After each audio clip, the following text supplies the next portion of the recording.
네, 오늘은 인터넷 세상에서 태어나 어딘가 기괴하면서도 중독적인 세계관을 가진 음악, 메네라 음악에 대해 떠들어 보겠습니다. 먼저 메네라란 말의 어원부터 짚고 넘어가야겠죠. 메네라는 2000년대 초반 일본 최대 온라인 커뮤니티 2채널의 멘탈헬스 게시판이란 곳에서 출발했어요. 이걸 로컬라이징 해보자면 디시인사이드의 정신건강 갤러리 같은 곳이죠. 암튼 이 게시판에선 우울장애, 조울증, 트라우마 등 각종 정신건강 문제를 익명으로 털어놓는 이들이 모여 있었고, 이들은 약물이나 치료법, 명의, 정보, 자해 형태를 숨기는 법 등을 공유하며 서로가 서로의 정서적 지지처가 돼주곤 했습니다. 그 과정에서 이들은 본인들끼리 멘탈 헤루스를 줄여 메네루라 칭하기 시작했고, 여기에 전미사 이하를 붙여 우린 멘탈 헬스 게시판 사람들이란 의미로 메네라라 부르기 시작했죠. 이처럼 초기 메네란 비하의 뉘앙스가 전혀 없는 그저 공동체 내부의 언어에 불과했어요. 하지만 이 단어가 변질되는 시점이 있었으니 그건 바로 2005년 무렵 투채널에 가장 인기 있으면서 가장 악질적인 게시판 뉴소쿠 VIP 게시판 유저들의 눈에 띈 거죠. 참고로 이 뉴소쿠 VIP 게시판은 익명성 뒤에 숨어 극단적인 농담과 비방, 여성 혐오적 발언이 난무하던 게시판이었습니다. 근데 그런 곳에서 정신건강 문제를 겪는 여성들이 보이는 감정 기복과 자기 파괴적 행동, 연인을 향한 과도한 집착 등이 조롱의 먹잇감이 되기 딱 좋은 소재거리였죠. 그렇게 이들은 메네랄 치료가 필요한 존재로 인식하기보다 되도록이면 멀리해야 할 집단으로 규정했고, 이러한 인식들이 인터넷 세상에 퍼지면서 메네란 점차 비하적이고 젠더화된 속어로 변하게 됩니다. 그 흐름은 이후 몇 년 동안이나 지속이 됐고요. 근데 2010년대 초중반을 기점으로 메네라 집단에 완전히 새로운 바람이 불어와요. 기존의 메네라가 자기 파괴적이고 타인에게 강한 집착을 보이는 이미지였다면 이 시기엔 야미카와이, 즉 병든 귀염이란 뉴메타가 등장을 한 거죠. 이 흐름을 선도한 장본인은 일본의 일러스트레이터이자 만화가 에자키 비스코였고요. ヘラちゃんは私が大学受験生の時にすごい大学受験ですごい精神的にいっぱいいっぱいになってて、で受験生だった上になんかバイトもうまくいかないで、実家の家族ともうまくいかないで、学校でもうまくいかないし全部がうまくいかないみたいなすごい病んでた時期なんですけど、その時にメンヘラちゃんをなんかテストの答案用紙の裏とかに落書きで書いてて現実逃避してたっていうのがあって、その時に書いた落書きをこうやってプシャッとってツイッターにアップしたところすっごいリツイートが伸びて、これ可愛いって言って、そして私がちょっと調子に乗ってたくさん書いてどんどんリツイートが伸びていくと同時にフォロワーも増えて、もうこれはなんかコンテンツとしてなんか売り出した方がいいかもしれないと思って。 네, 이영님은 13시즌 트위터에 공개한 메네라짱이란 야미카와이의 원형이 되는 캐릭터를 선보이며 일본 1, 20대 여성들 사이에서 폭발적인 반응을 얻었어요. 그로테스크함과 카와이함이 공존하는 메네라의 감성과 미학을 보다 직관적으로 보여주는 스타일로 그들의 소유욕과 소비욕을 자극한 건데요. 그래서 이때부터 메네란 부정적인 어감에서 벗어나 일종의 트렌디함의 심볼로 여겨지기 시작했죠. 그리고 이는 곧 패션으로도 이어집니다. 분홍색 파스텔톤 색감을 바탕으로 하트, 딸기, 봉제동물 인형 같은 어리고 순수함을 상징하는 오브제와 의료용 안대, 주사기, 붕대, 알약을 비롯한 병약함을 나타내는 아이템이 결합된 코디, 여기에 창백한 얼굴톤과 밤새 울어서 탱탱 부은 것처럼 눈꺼풀 아래 붉은 섀도우를 칠한 메이크업이 결합돼 귀엽지만 어딘가 아프지만 사랑스러운 양가적인 스타일이 탄생을 한 거죠. 그리고 이런 메네라 특유의 패션과 스타일링은 일본 내 음지 문화에서 서서히 양지 문화로 떠오르며 각종 예술계 전반에 큰 영향을 끼쳤습니다. 음악도 그 영향권 아래 있었고요. 그 대표적인 장르가 바로 비주얼 K의 하위 장르인 메네라 K이고, 이 흐름을 주도한 이들은 알시테이였죠. 알시테이는 원래 쇼와가요 계보에 있는 밴드였지만 메네라 문화가 점차 양지로 확산되던 시기와 맞물려 컨셉을 정신질환, 성적 일탈로 옮겼어요. 이후 12시즌 발매한 싱글 I am 메네라에서 자해와 자살을 삶의 절망에서 빠져나가기 위한 통로처럼 묘사하며 메네라 청소년들의 원픽 밴드로 도약하게 됩니다.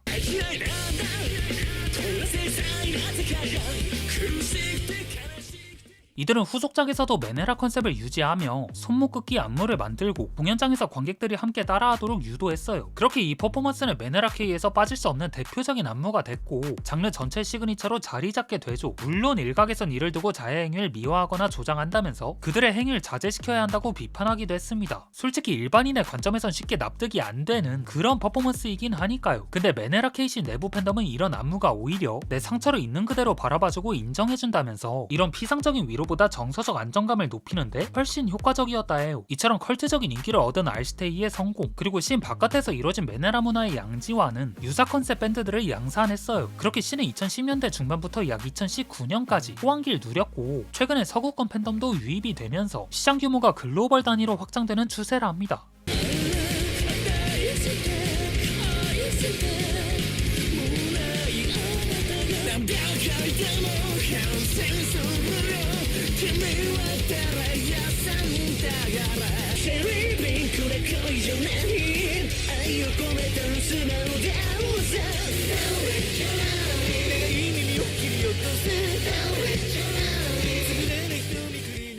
그리고 최근 국내에서도 1, 20대를 중심으로 이른바 메네라 음악이 유행처럼 번지고 있습니다. 다만 이들이 소비하는 음악적 양식은 메네라 K와는 확연한 차이를 보이죠. 메네라 K가 록메탈을 토대로 폭발적이고 광기 어린 톤을 사용한다면 한국에서 유행하는 메네라 음악은 메네라 K처럼 하나의 장르로 명명되진 않지만 그 정서와 미학적인 측면에서 일정 부분 궤를 같이 합니다. 특히 힙합씬에서 그 움직임이 두드러지고요. 그렇다면 왜 하필 다른 장르도 아닌 힙합에서 이런 움직임이 컸을까요? 뭐 그것과 관련된 어떤 칼럼이나 연구 자료는 아무리 뒤져봐도 없어서 그냥 프리스타일로다가 떠들어보자면 일단 한국은 메네라 K가 뿌리를 내릴 만한 밴드 기반의 토양이 비옥하지 않단 거예요. 그러다 보니 그 감성을 대신 소화해줄 대안 장르가 필요했는데 여기서 그 빈자리를 스무스하게 낚아챈 음악이 바로 힙합이었죠. 힙합은 장르적 포용력, 감정 표현의 자유로움, 보컬 형식의 다양성, 1, 20대를 중심으로 한 강력한 팬덤, 이 모든 조건에 충족하는 장르이다 보니 메네라 감성을 가장 자연스럽게 흡수할 수 있던 것 같습니다. 그리고 현재 그 선두주자는 최성과 고스트 클럽이고요.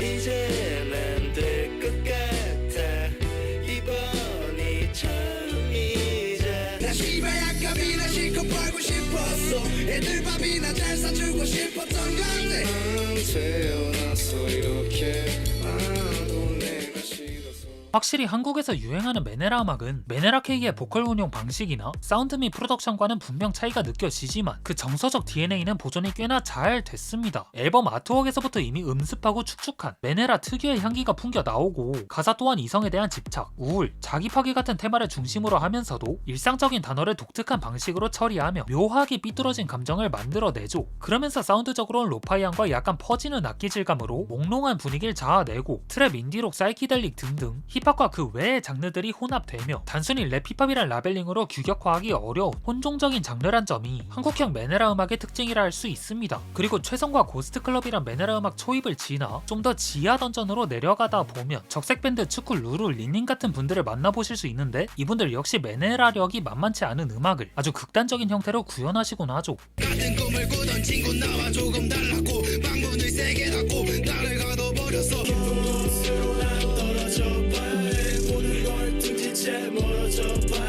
난 도대체 누굴 원망하고 누구를 탓해야 해 나를 죽이려고 했던 건 나였잖아 나와 다시 저저 블루스 너가 없는 세상 근데 메네라 음악과 직접적인 상관관계는 없지만 하이퍼팝 씬 안에서도 비슷한 계열의 정서가 감지되는 것 같아요. 하이퍼팝은 기본적으로 글리치한 사운드, 과하게 가공된 보컬, ADHD스러운 산만함 등을 통해 내면의 불안과 과잉된 감정을 여과 없이 토해내는 장르입니다. 그리고 제가 생각했을 땐 여기서도 그 메네라 감성과 맞닿아있는 지점들이 있다 봐요. 하이퍼팝은 겉으론 발랄하고 키치한 비주얼, 밝은 멜로디를 쓰지만 정작 가사 속엔 우울, 자조, 불안, 자기혐오 같은 감정들이 가득하거든요. 실제로 한 음악 칼럼니스트 형님에 의하면 하이퍼팝은 온라인 세대의 우울을 다루는 방식이라고 하는데 이 말을 달리하면 메네라 K가 일본 청소년의 불안을 해소하고 대변했던 것처럼 하이퍼팝 역시 그들이 겪는 감정의 과부하와 관계적 피로, 정체성 혼란을 비롯한 내면의 뒤틀린 감정을 극단의 형태로서 표현한 장르라 할 수 있겠습니다.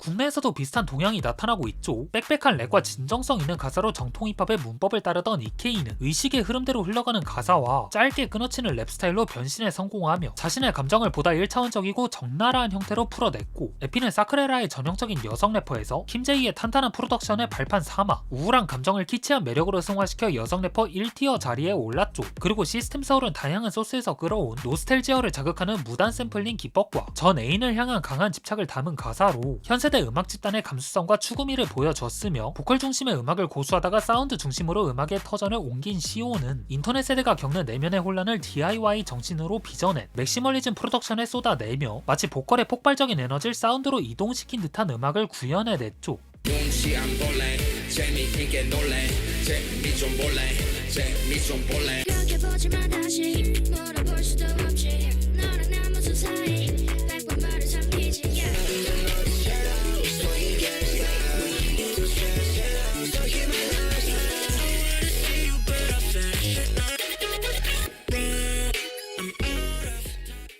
최근 젊은 세대, 특히 힙스터들 사이에서 메네라 음악이나 하이퍼팝을 위시한 디지털 기반 음악이 각종 SNS와 언더그라운드 씬에서 주목받는 이유는 이 음악들이 그들의 정서를 정확하게 짚어냈기 때문인 것 같아요. 우울, 불안, 혼동, 셀프헤이팅 같은 부정적인 감정들을 직접적으로 건드리면서도 그걸 하나의 미학으로 재구성하는 방식이 과거 일본 메네라 K가 해당 팬들에게 소속감과 공동체 의식을 느끼게 해준 것처럼 말이죠. 세상은 점점 더 시끄러워지고 마음은 점점 더 불안정해지는 시대에 이 혼란스러움을 있는 그대로 드러내도 괜찮다. 세상의 소음보다 더 큰 소리로 찍어 누르자. 이렇게 말해주는 음악들이 누군가에겐 가장 솔직한 위로로 작용했달까요? 물론 이게 건강한 방향인지 지나친 미화인지 혹은 단순한 세대 감정의 표출인지는 여전히 인터넷 등지에서 킵의 대회가 열리고 있습니다. 패션 메네라처럼 이미지 소비만 부각되는 부작용이 있는 것도 사실이니까요. 다만 한 가지 분명한 건 이 음악들이 실제로 누군가에겐 치유가 되고 동시에 하나의 문화적 코드로 정착했다는 점이죠. 그리고 해당 씬에서 활동하는 이들 중 진베이들이 꽤나 있기 때문에 그냥 음악적으로 듣는 재미 자체가 쏠쏠하고요. 그럼 여러분들도 해당 음악들이 전하는 메시지와 에너지를 한번 체험해보는 걸 감히 추천드려보면서 이번 영상은 여기서 마치고 전 다음에 올게요.